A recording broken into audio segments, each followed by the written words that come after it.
നിങ്ങൾ ചെയ്തതാണ് ശരി, ധൈര്യമായി മുന്നോട്ട് പോയിക്കൊള്ളൂ. ഇതാ കൂടുതൽ സീറ്റ്, 99 സീറ്റ് നിങ്ങൾക്ക് നൽകുന്നു. നിങ്ങൾ ധൈര്യമായി കാര്യങ്ങൾ മുന്നോട്ട് നയിച്ചോളൂ എന്നാണ് LDF-നോട് പറഞ്ഞത്.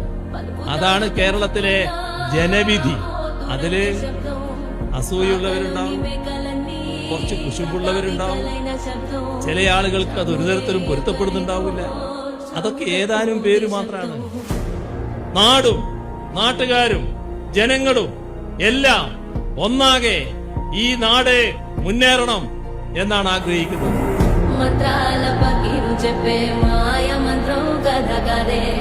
చంటోళ్లను భయపెట్టే భూచోడి కథకరే తాత ముత్తాతమ్మల భూతాల కథకరే విక్రమాదిత్యుడు చెప్పిన వేదాళుడి కథకరే దీపము నుండి బియ్యం వచ్చే